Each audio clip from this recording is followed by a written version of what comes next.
வணக்கம் friends, welcome to round about guides YouTube channel. எல்லாரும் எப்படி இருக்கீங்க? நல்லா இருக்கீங்களா? ஒவ்வொரு நாளும் ஒவ்வொரு கோவிலை பத்தி டீட்டெயிலா இந்த சேனல்ல பார்த்துட்டு வரோம்.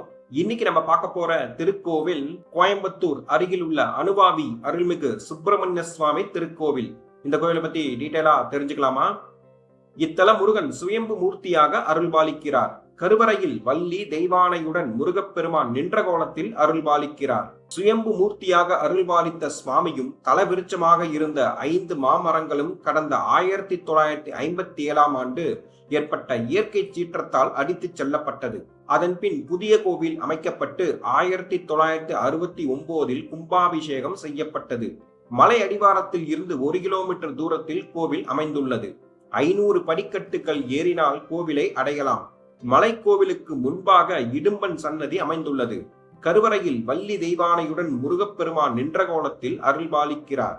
முன் மண்டபத்தில் விநாயகரும் முருகனின் படைத்தளபதி வீரபாகுவும் வீற்றிருக்கின்றனர்.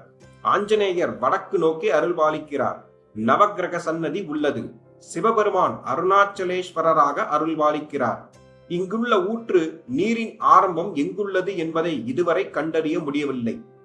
கோவில் அமைந்துள்ள பகுதிக்கு நேர் தென்புறத்தில் மருதமலை உள்ளது.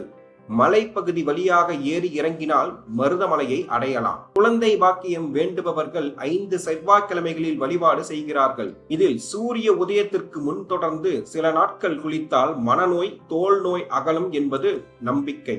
மைசூர் மன்னன் ஒருவன் இங்குள்ள ஊற்றை காணாச் சுனை என பட்டயத்தில் குறிப்பிட்டுள்ளான். எந்த காலத்திலும் வற்றாத இந்த புனித நீர் பக்தர்களின் தாகம் தீர்க்கிறது. திங்கள், புதன், வெள்ளிக்கிழமைகளில் சுவாமியின் சிரசில் பூ வைத்து ஒரு செயலை துவங்கலாமா என பார்க்கும் பழக்கம் இன்றும் உள்ளது. இக்கோவிலின் தல வரலாறை பார்ப்போம். ஆஞ்சநேயர் சஞ்சீவி மலையை சுமந்து கொண்டு இந்த மலை வழியாக வரும்போது அவருக்கு தாகம் ஏற்பட்டது. அவர் இம்மலையில் உள்ள முருகப்பெருமானை வேண்டினார். அனுமனின் வேண்டுதலுக்கு மனமிறங்கிய முருகன் தன் வேளால் ஒரு இடத்தில் குத்த அந்த இடத்தில் இருந்து தண்ணீர் ஆறாக பெருக்கெடுத்து ஓடியது. அனுமான் தாகம் தீர்ந்தார். கந்தப்பெருமான் வழிபாடு ராமாயண காலத்திலேயே இருந்துள்ளது என்பதற்கு வால்மீகி ராமாயணம் எடுத்துக்காட்டு. ராமன் விட்ட அம்புகள் கந்தனின் வேல் போல் பிரகாசித்ததாக 2 இடங்களில் சொல்லப்பட்டுள்ளது.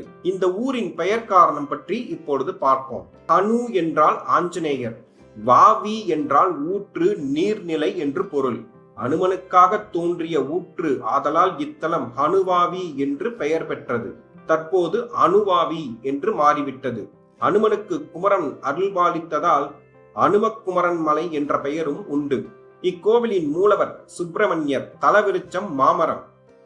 கோவில் திறந்திருக்கும் நேரம் காலை 8 மணி முதல் 11 மணி வரை, மாலை 5 மணி முதல் இரவு 8 மணி வரை திறந்திருக்கும்.